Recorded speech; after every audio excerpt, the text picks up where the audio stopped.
Hello, everybody. Welcome back. And thank you so much for joining me for another episode of Talking Each Other Home. This is a place where we can come and talk openly and honestly about all things spirit stuff, my favorite stuff.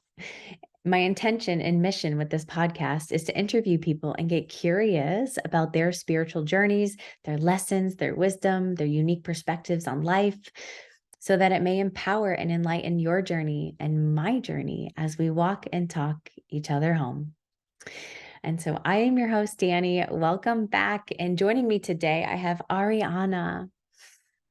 I work with her at Evoke Yoga, and we were talking the other night at a little gathering that the owner had for all the teachers. And I learned a lot about her story. And I was like, girl, you need to come on this podcast and share it with me because this podcast is going to be all about her practice of intuitive nutrition. And she works with clients. She helps people develop a new relationship with food and start to really look at food with a new perspective. And she competed for a little while. And so if you've ever competed before, you know that the hard restrictive dieting can kind of cause disordered eating. Let's just call it what it is.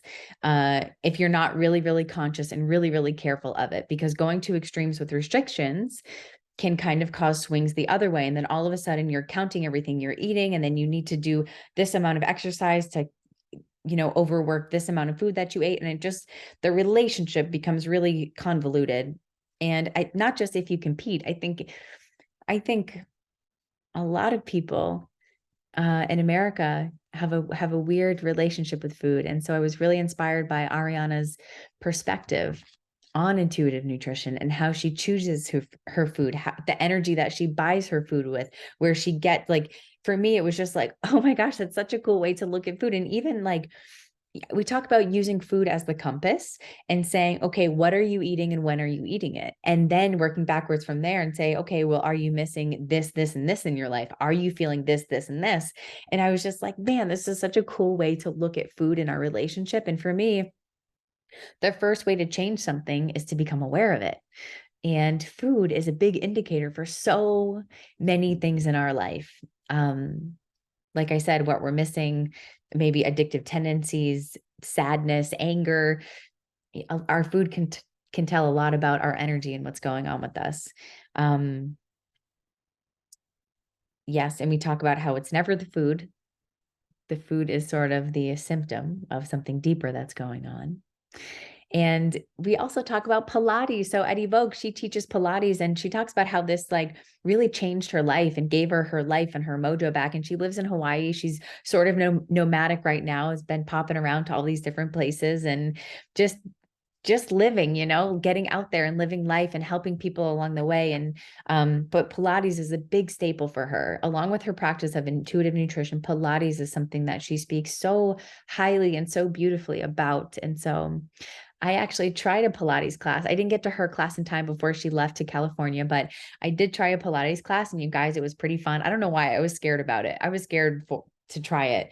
But I did it and it was fun, and I could see why people get into it. So anyway, enjoy this podcast with Ariana about intuitive nutrition and about Pilates and self-discovery. And we even talk about plant medicine. It seems like I'm just attracting all these people who are so open to this path. And it's so exciting for me and feels so in alignment and so on purpose. And so enjoy this podcast, everybody. Thank you for joining me for another one. And I will see you on the next show.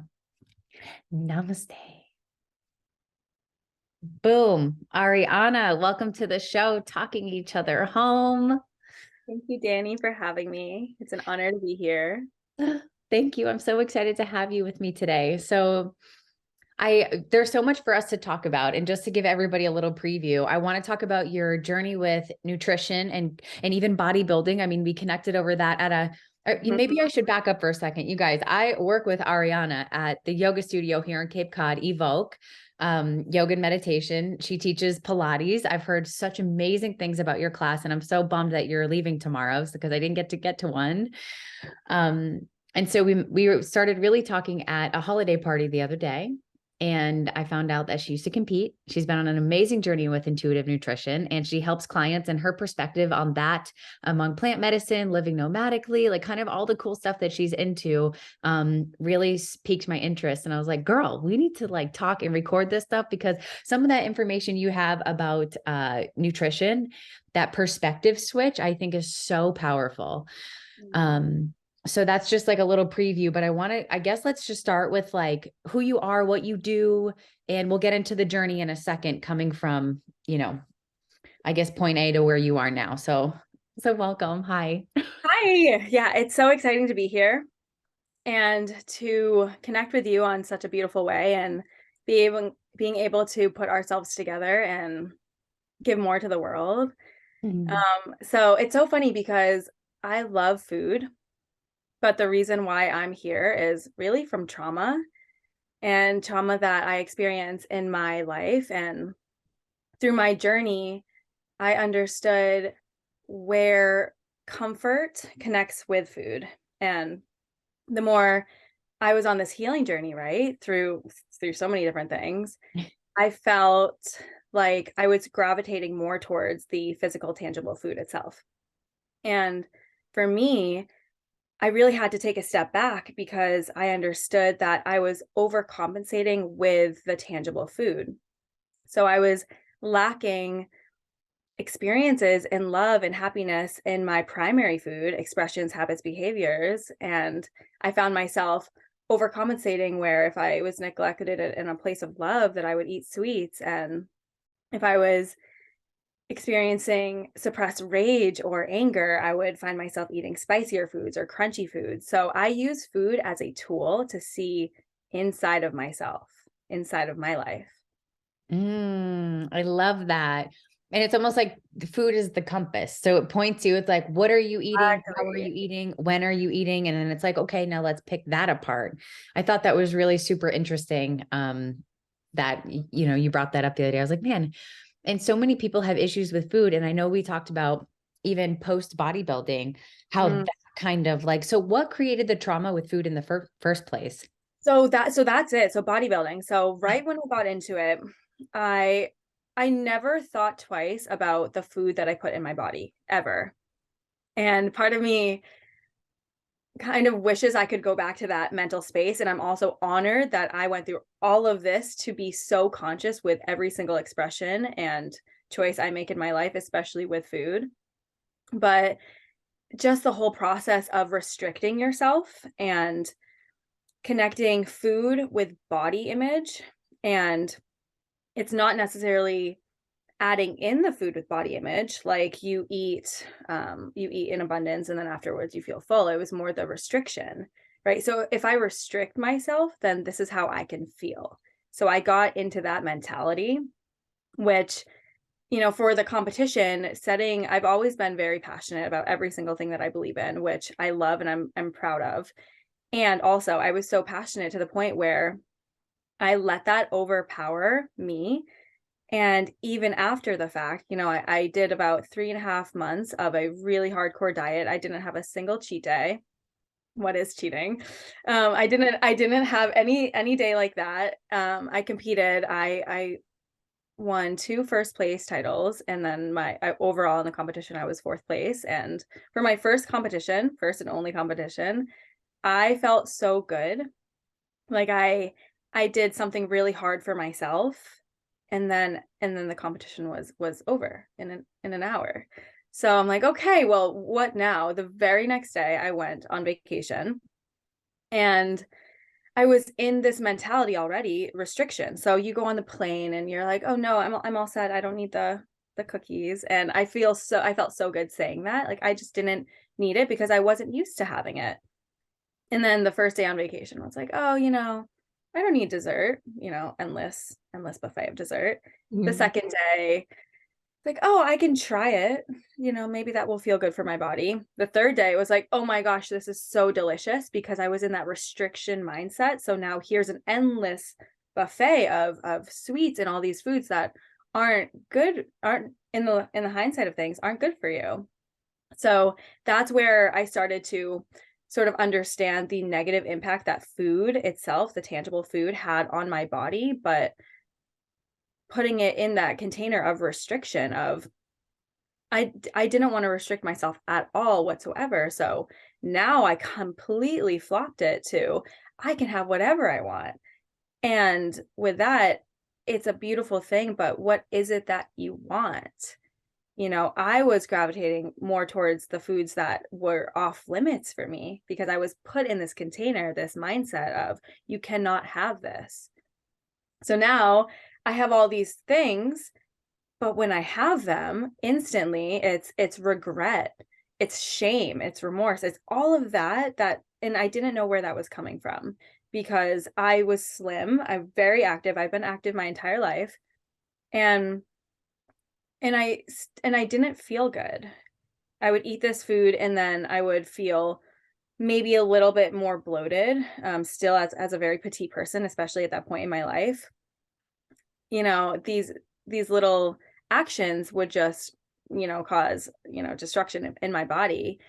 And that's when I really started to experience, without, categorizing it, but for the sake of this, body dysmorphia and disordered eating, because I would eat this food and I would feel so bad. It was detrimental to my mental health. I would feel horrible about myself. And then that's when I really got into this lasted for a few years. And then I entered the world of fasting.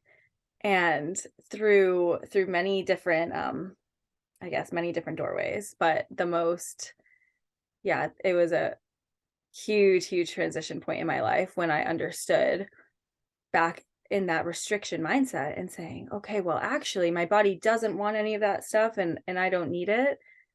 So I'm just going to live off of liquids. So you restrict yourself and you're living in this non-sustainable way of life with food.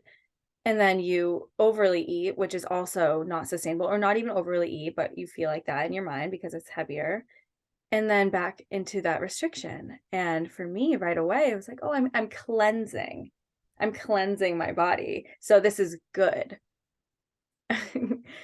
Okay. It's so comical because my body, I mean, I was little. I was super tiny. I was cleansing in terms of liquid diets, and then I was doing a lot of colonics and then enemas, and I was taking a lot of supplements and tinctures and all the things, and it was great. I love the idea of cleansing your vessel, but you can only do that for so long for me and my body. And so here I am back in this restricted mindset, and I was living, basking in that. And now I'm not only eating the sweets, feeling super heavy in my mind, I'm eating any solid, putting any solid in my body. Here we go again. So it was sort of like this. I was revisiting this old pattern.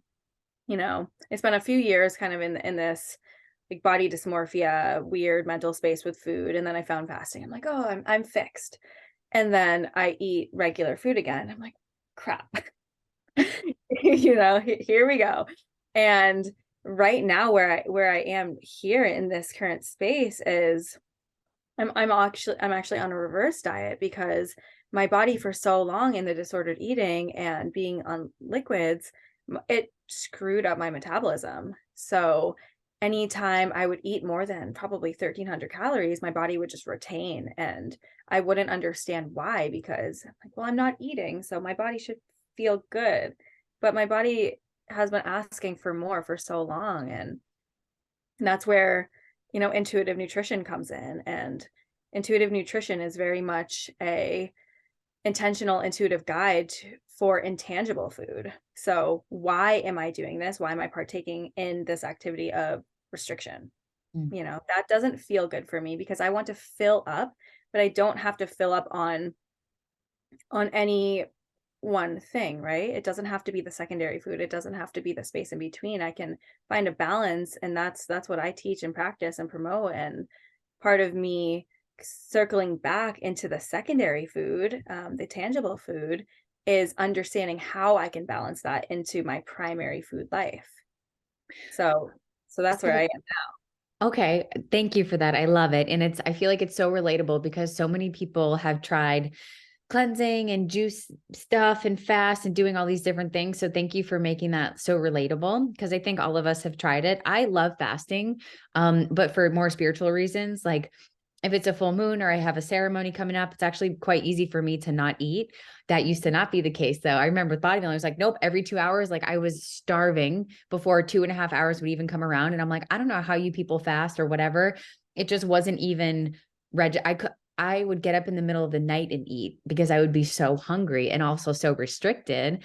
And I would get up and this was like a 10-year deal of strict dieting, and it was either all on or all off.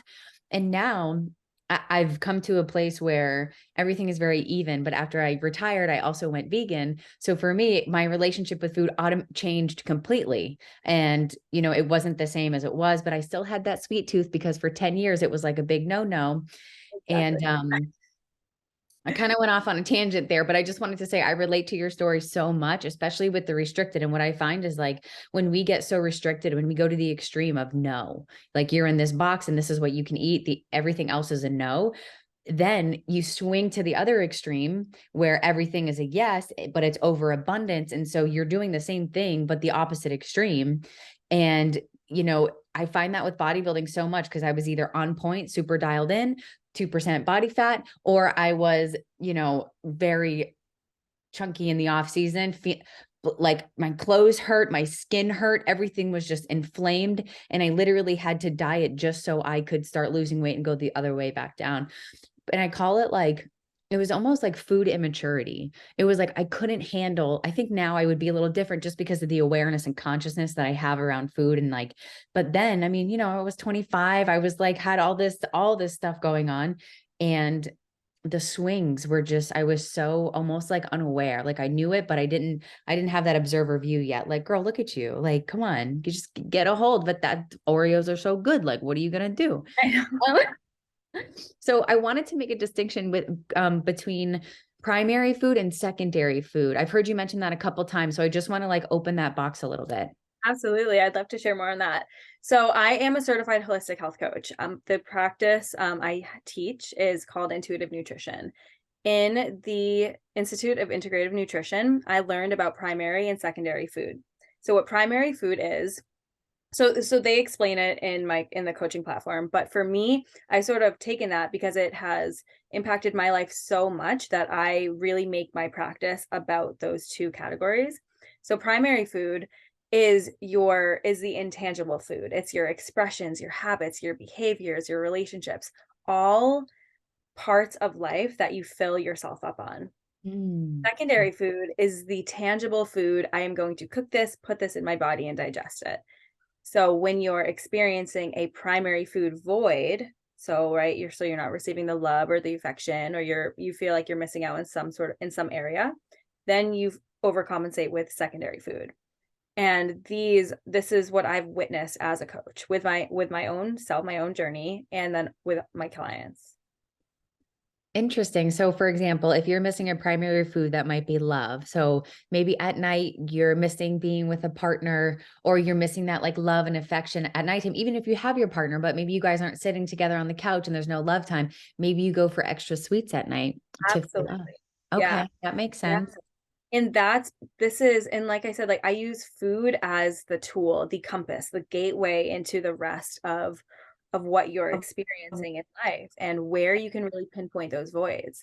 A lot of people will come to me and say, well, I want to lose weight, or I want to diet, or da da da, or they can pinpoint that they have a poor relationship with food, but it's not the food that they have that poor relationship with. If someone says that they want to diet, I will say, or they want to lose weight rather, I'll say, okay, eat this, this, and this.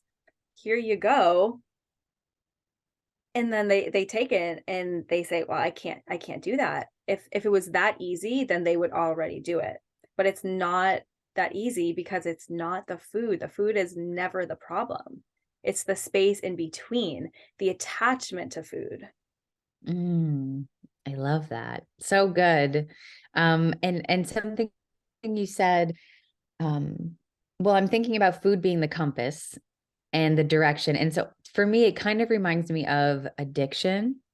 So like alcohol isn't the problem, but it's the space that you're drinking from. Like, what is that root thing that's down there so deep making you go to extremes? Because it could be anything. It's not just alcohol that you grab. It could be over exercising. It could be shopping, gambling, but it's like, where is that? What are you filling that void with, and how or whatever. So that's a big hit. So it's like intuitive nutrition. And I love the idea of food, not just being food. And they explain this in the Bhagavad Gita, this Hindu scripture I'm studying right now. Food is like anything you can consume, what you're watching on TV, music you're listening to, like all of this stuff is eaten by our body. And I just think that's such a cool way to look at food, what we read, who we talk to, like vibrational food. Vibrational food, exactly. It's so cool, and it's my favorite topic. And what food are you surrounding yourself with when you're eating food? That's a huge one right there, because I truly believe that you can change. I mean, it's science that you have the ability to change or alter the molecular structure of the water in your food. So if I'm, around negative people and they're just not positive and it doesn't feel good for you, that's the energy that you're putting into your food then, and then you're going to put that into your body. That doesn't make sense. Mm. I don't agree with that. So for me, eating is a ceremony. Preparing food for myself is a ceremony. It's my greatest, best space in active self-love for myself. It's my favorite way to nourish people that I love, is to prepare food for them, because I have the ability to take this piece of lettuce, put some positivity in it, put some love in it, and then serve this to people who I genuinely care and love. Mm. Yeah, so it speaks to like people when they say the secret ingredient is love, like there's some truth in that because and even when you think about people who clear water, like they pray over their food because maybe it didn't come from like the most ethical source, but they pray over it, they send it, different light energy or different Reiki, and that can actually start to change the vibration of your food, which I think is super powerful. And what a cool way to think about feeding people. It's like infuse that with some of Exactly. those good vibes.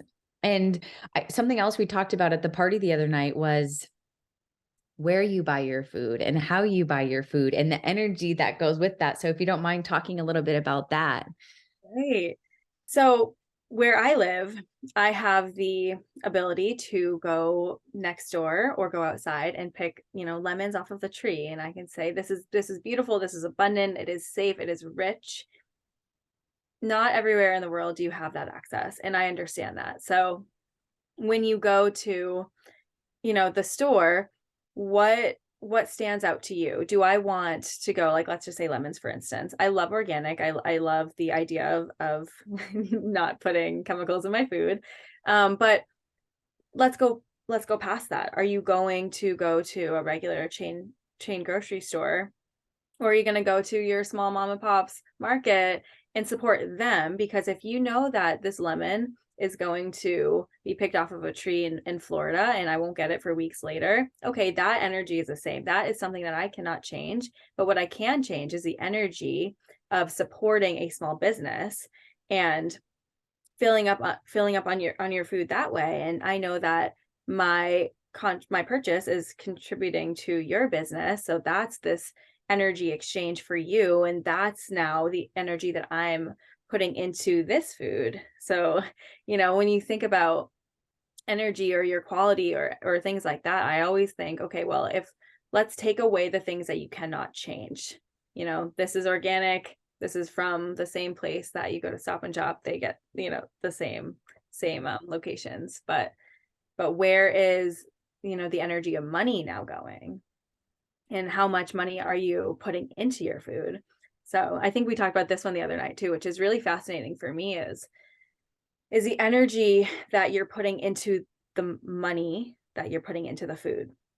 So if you have, here's a lemon, here's two lemons. This one is 79 cents and this one is 85 cents. So what one would you, generally gravitate towards? 79 cents, because it's cheaper. But that, 6 cents, is that going to limit your ability to buy something more? Probably not, maybe, but in most cases it's not. You have that, sitting underneath your car, underneath the car seat, you know.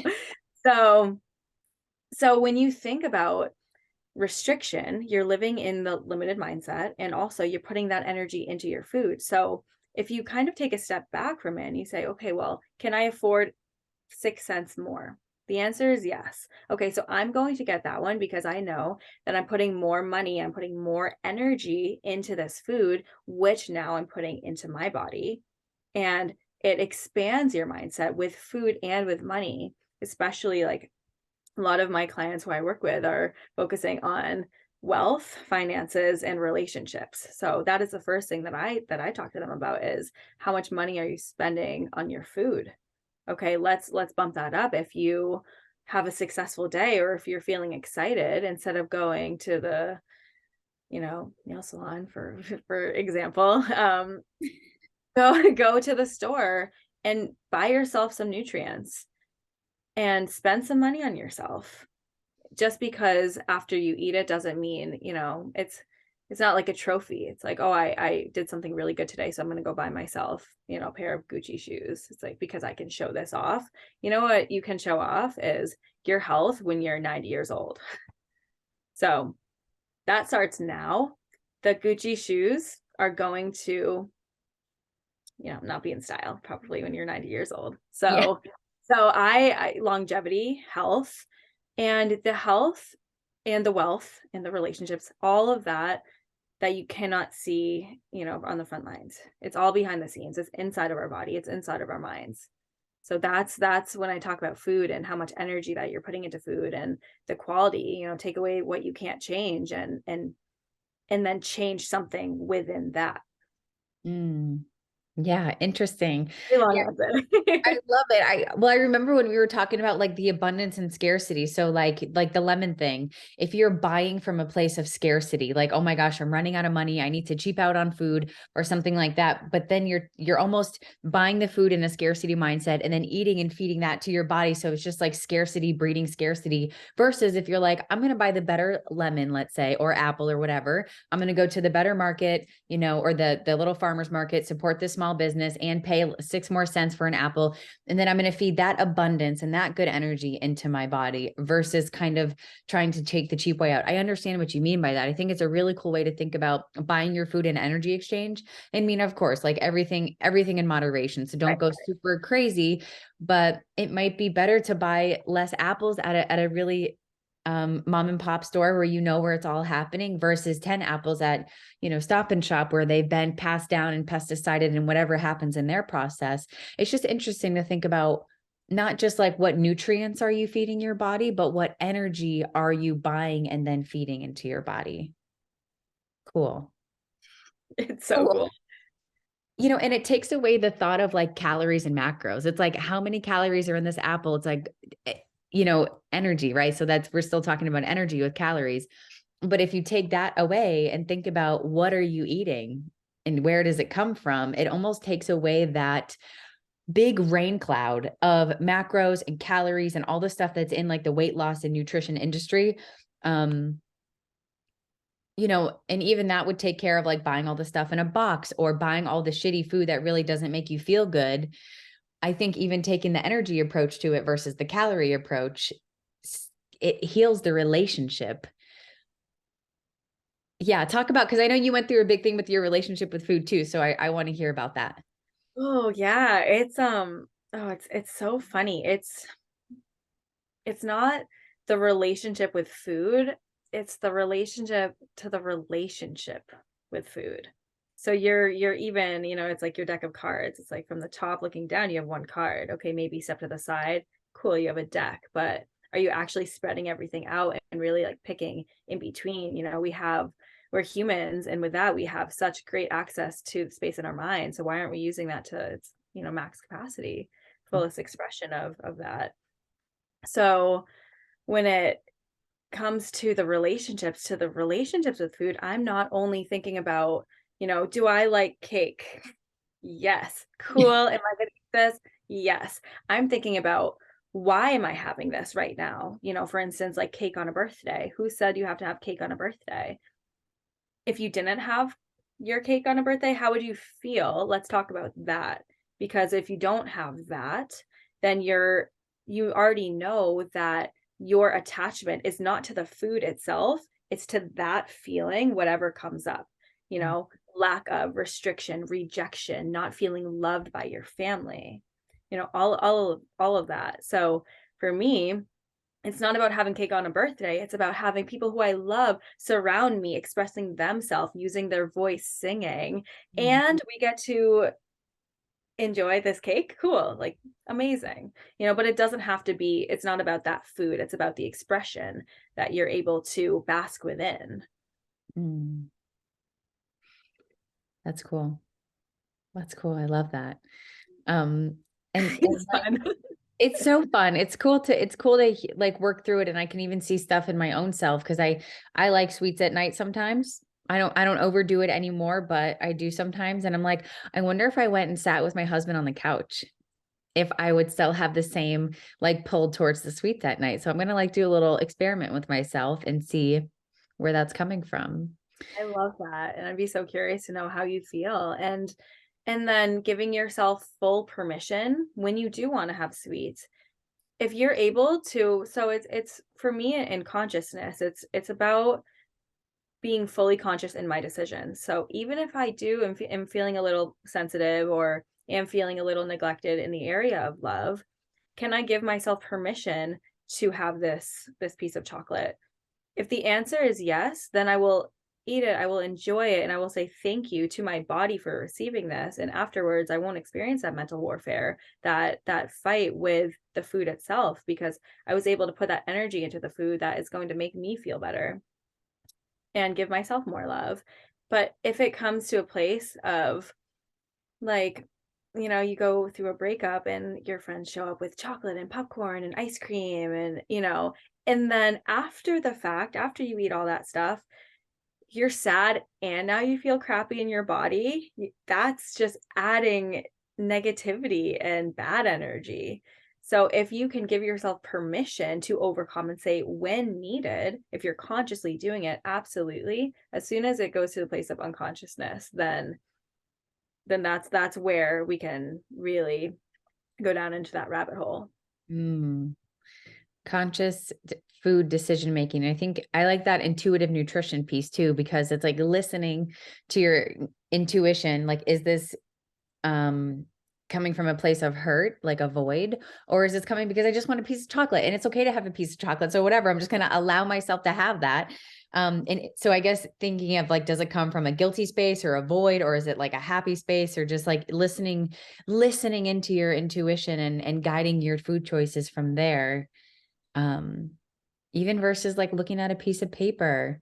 So, I think we talked about this too. Like, I don't like giving people macros because it's not sustainable. I actually like cringe. I don't want to count calories. I don't think it matters. Just eat healthy and just whatever. And no rules, right? Like, I think when we say, no, you can't have chocolate, then we're in that box again. And then all we want is chocolate. Right. So Exactly. yeah. And well, and I'm curious about your journey with Pilates too. So you went from bodybuilding and then you somehow found Pilates and are like loving it and such a great teacher. So I'd love to know what that was like. Hmm. Pilates is my savior. It's my saving grace. It's what really shifted a lot for me in this world. So I was in the Marine Corps. I was in the Marine Corps for 5 years, and in in some trainings, I ended up breaking my back. And from that, yeah, it's crazy. So from that, and it wasn't bad. It wasn't enough where I needed surgery or anything, but the way that it healed back together, you know, shifted my hips, which then, you know, led on to this whole slew of the other things. So I was and at that time period, I was working as a 911 dispatcher. So my, you know, your worst day of your life was my day job. So I was experiencing a lot of that mental trauma while I had this physical trauma. My body just felt like crap, really. So I started practicing yoga. Hot 26 and 2. It was great because it was so hot that I wasn't thinking about my body or food or trauma or work or anything like that. I was thinking about surviving in that class because I felt like I was going to die. So that was enough for me. And then one day I showed up to take yoga And the owner of the studio was like, oh, well, you missed yoga, but if you wait, 15 more minutes, then you'll make the Pilates class. And, I had heard about it. I'm like, okay, I'm already here. My heart wasn't set on it, but I'm like, okay, I'm here. I should just stay and do it. So first time I walked in, I felt good in my body in that moment, but I walk into this class and there's strobe lights. I'm like, what am I doing? And the yoga that I was practicing was lights full blast, no music, just straight dialogue, intensity. So I walk into this space. I'm like, okay, I can do this. Music comes on and we're like doing glute bridges. I'm like, wow, okay, we're really doing this. Okay. And then there's enthusiasm and joy, and we are doing harder workouts than I've done some workouts in the Marine Corps. And everyone is laughing and they're smiling and they're dancing on the breaks. And I'm like, what is this world? Where can I act? How can I have more of this? So I left that class that day crying my eyes out. I felt such a relief with the trauma of experiences that happened at the police department, and then the trauma in my body. My body did not hurt. In fact, my body felt amazing. My back didn't hurt. I felt strong. And I just did this super hard workout. So I left that day, and yeah, there was no return. I said, if this is how I can feel with everything that I experienced personally, then it's my path to act as a stepping stone for other people to experience that level of healing.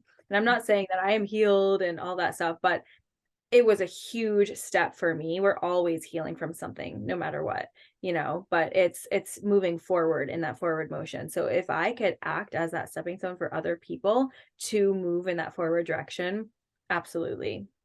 So I went and I got certified. I went to an Inferno Hot Pilates training, and that's what I teach.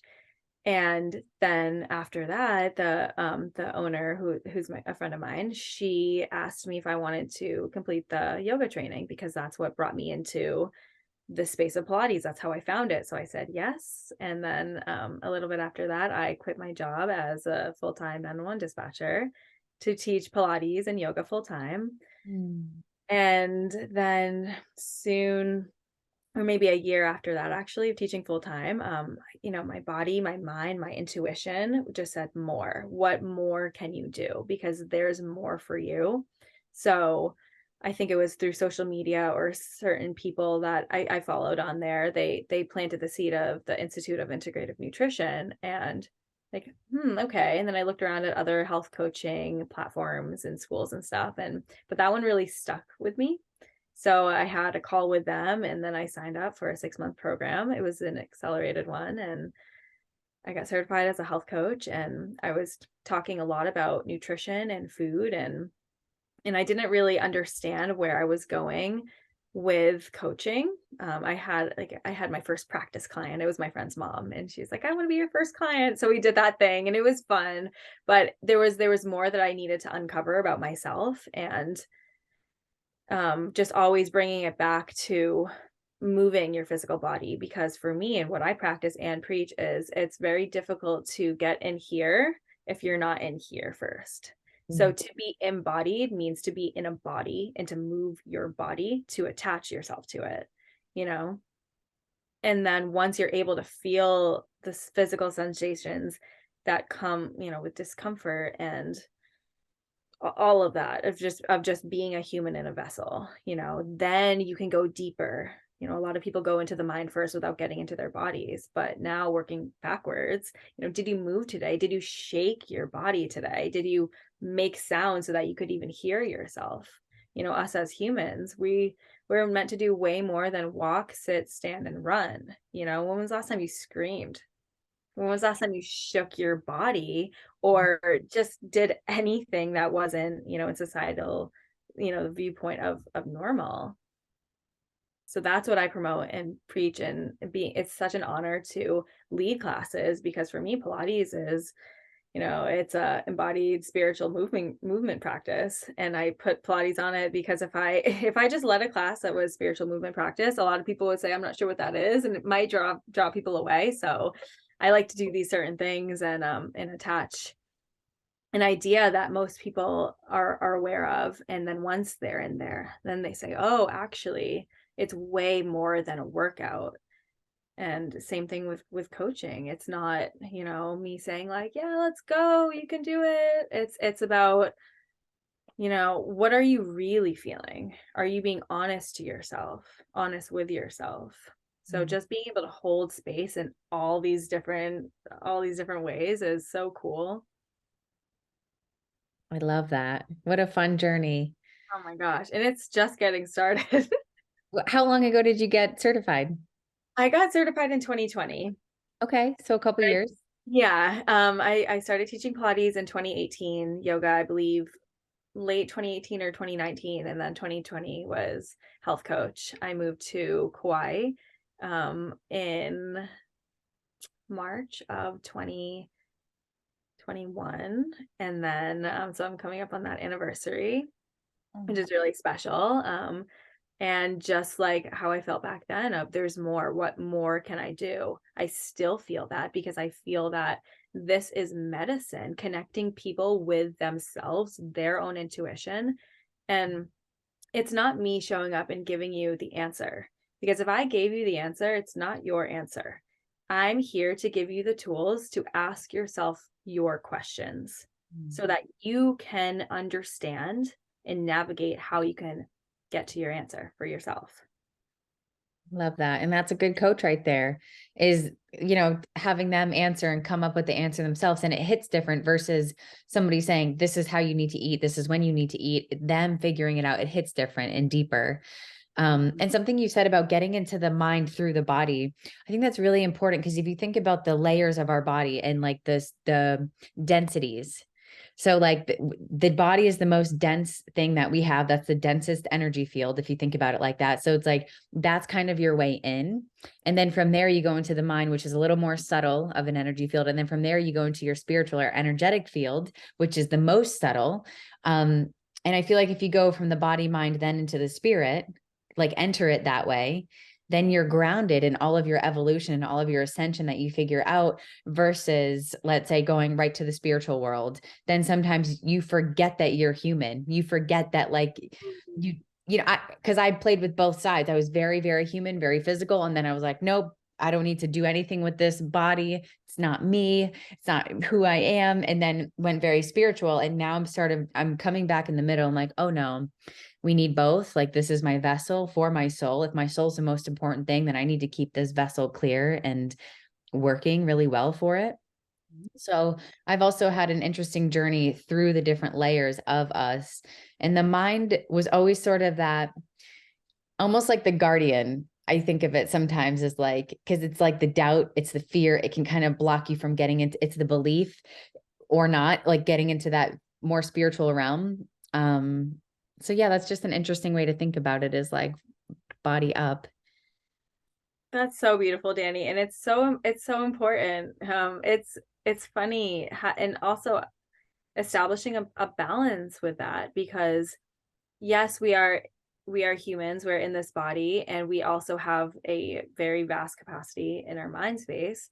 So how can you connect the two? And for me, for in my own process and journey, I was focusing so much on my primary food, right? How I would fill up in life, from meditation to honoring the physical food to plant medicine and all of that, where I really lost touch with the secondary food. What is this food? What's in the food, right? Because I was focusing on the energy and where I'm getting my food from. But if I'm actually looking at in terms of macros and stuff like that, which it's funny because now I'm revisiting that because working with a coach that I have and meeting macros every day is going.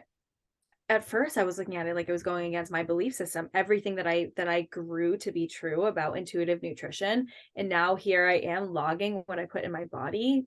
Absolutely not.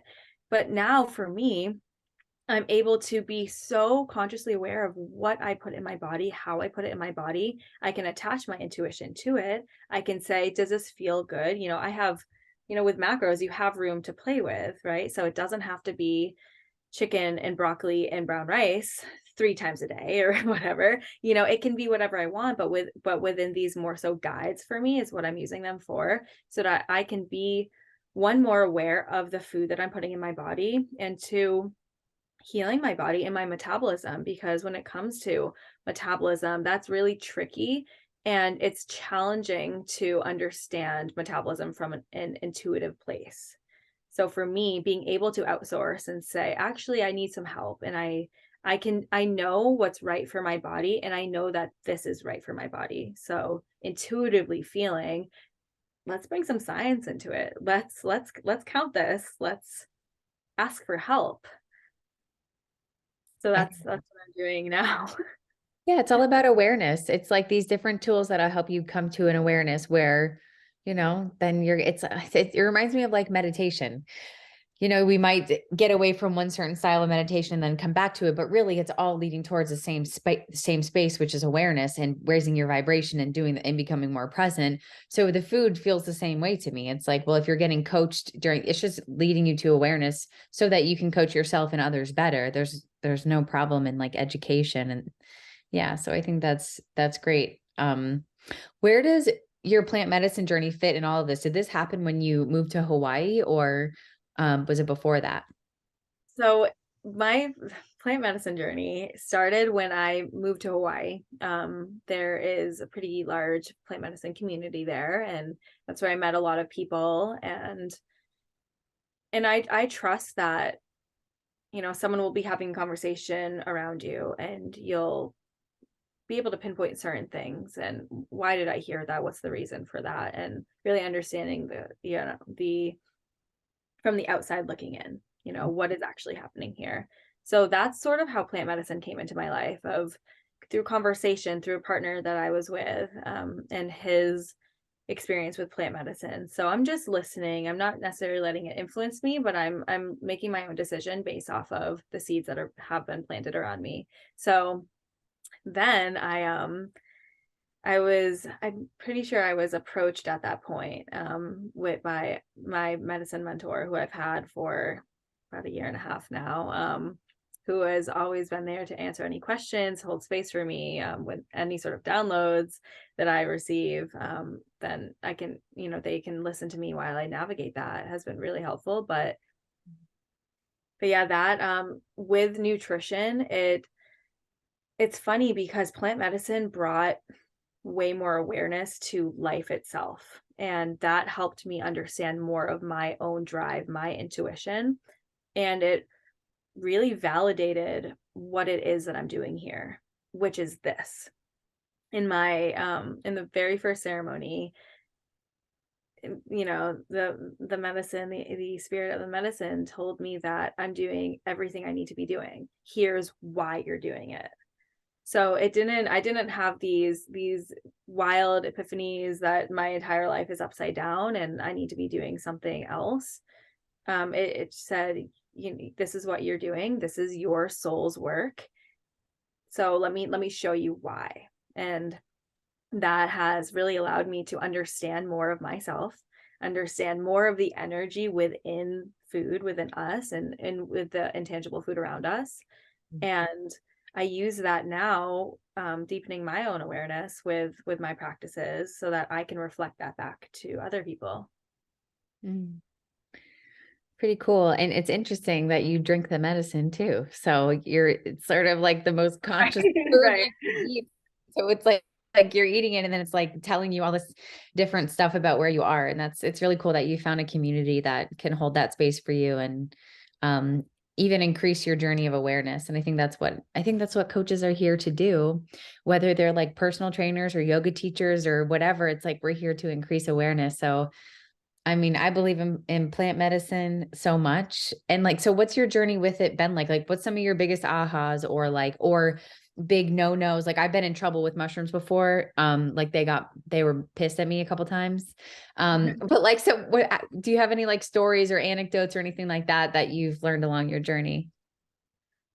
For me with plant medicine, it's very much in the setting. Any like aha moments,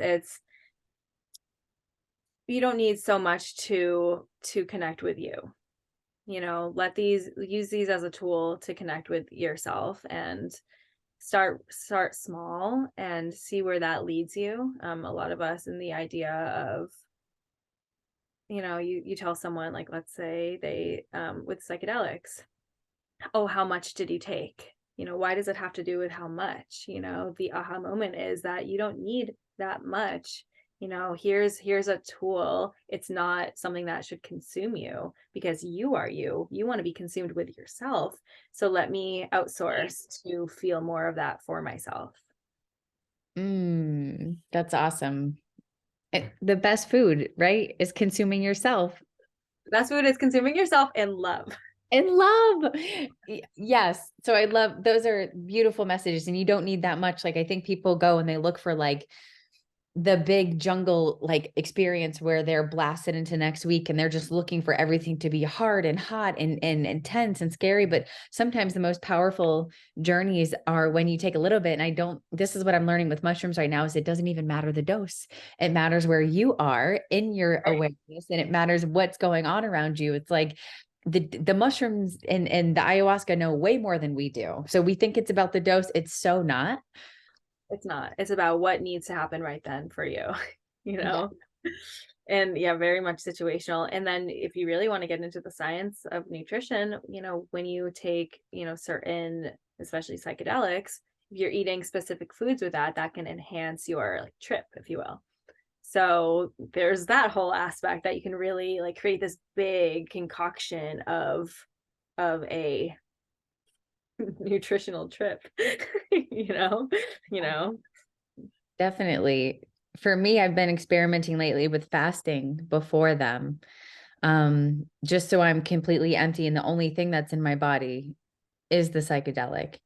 Um, like one of the most beautiful trips I had was a couple years ago, and I had tried a couple times before that and it just wasn't working. Like my husband got his drone stuck in a tree and I was like holding the ladder, and totally under the influence. And I was like, this is like not what I was expecting, but it was like in the wrong energy. And then I fasted for 3 days. It was a full moon, and that was the night. And I took mushrooms and sat with them. And it was the most beautiful ceremony. I still think about it to this day and like will cry, because it was like, oh, that's how you do it.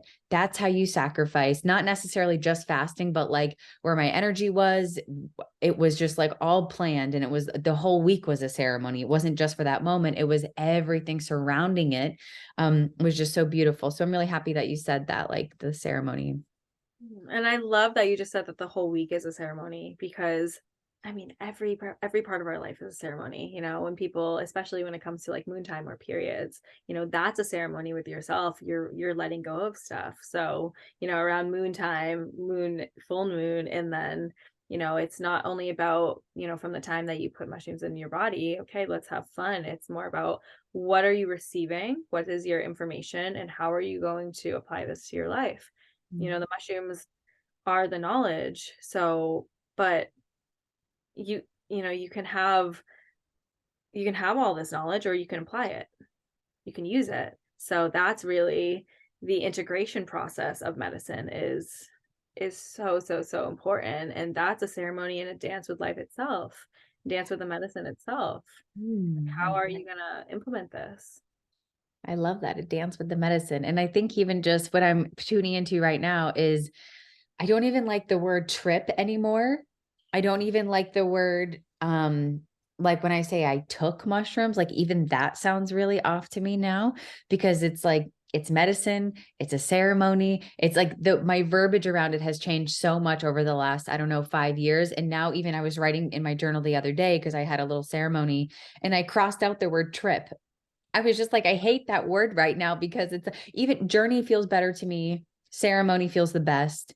Medicine feels the best versus shrooms. Like, I don't even like shroom, because it's like, say the whole thing, like honor this is Right. type thing. So yeah, I'm happy that we're talking about, and life is the ceremony and we are the medicine. Like these are just tools, and even nutrition is just a tool and a compass, but really keeps bringing us back to ourselves, which is the real work. That's the real work, is how great do we know ourselves?